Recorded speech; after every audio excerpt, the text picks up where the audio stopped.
Hello friends, ఈరోజు వీడియోలో అప్పటికప్పుడు చేసుకునే ఎండు కొబ్బరి లడ్డు చూపిస్తాను. జ్యూసీగా చాలా టేస్టీగా ఉంటుంది. హెల్త్కి కూడా కొబ్బరి మంచిదే కాబట్టి పిల్లలు ఏదైనా స్వీట్ అడిగినప్పుడు 10 నిమిషాల్లో ఇలా చేసి ఇవ్వచ్చు. ఇంకా లేట్ చేయకుండా రెసిపీ ప్రాసెస్ చూసేయండి. ఈ రెసిపీ కోసం ముందుగా స్టవ్ మీద ప్యాన్ పెట్టుకొని 1 కప్పు వరకు బెల్లం వేసుకోవాలి. 1/2 కప్పు వరకు వాటర్ వేసుకోవాలి. ఈ బెల్లం కరిగే వరకు బాగా కలుపుకోవాలి.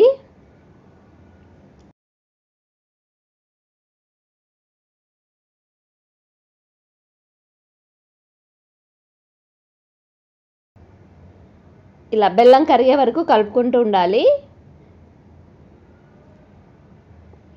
బెల్లం అంతా కరిగాక సిమ్ ఫ్లేమ్లో పెట్టేసుకొని ఇందులోకి ఫ్లేవర్ కోసం కొంచెం ఇలాచి పౌడర్ వేసుకొని 2 కప్పుల వరకు తురిమిన లేదా మిక్సీ పట్టిన ఎండు కొబ్బరి పౌడర్ని వేసేసుకోవాలి. ఇలా వేసేసుకొని ఇలా కలుపుకుంటూ ఉంటే కొద్దిసేపటికి గట్టిపడుతుంది.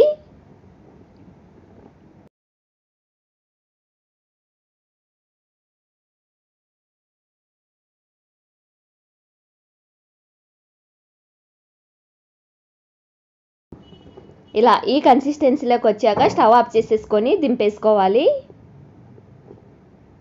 ఇది పూర్తిగా చల్లారాక లడ్డూలా చుట్టుకోవాలి, లేదంటే హల్వాలాగా ఇలాగైనా వేసేసుకొని తినేసేయచ్చు. కమ్మగా చాలా టేస్టీగా ఉంటుంది. మీరు తప్పకుండా ట్రై చేయండి. ఎలా వచ్చిందనేది మీ ఫీడ్బ్యాక్ని నాకు కామెంట్లో తెలపండి. మీకు నా రెసిపీస్ నచ్చినట్లయితే ఖచ్చితంగా లైక్ చేయండి. మీరు ఇచ్చే లైక్ నాకు ఇంకా ముందు మంచి వీడియో తీయడానికి మోటివేట్గా ఉంటుంది. ఇలా మనకు నచ్చిన సైజులో లడ్డూలా చుట్టుకొని ఫ్రిడ్జ్లో స్టోర్ చేసుకుంటే ఒక 2 వీక్స్ వరకు చాలా ఫ్రెష్గా ఉంటాయి.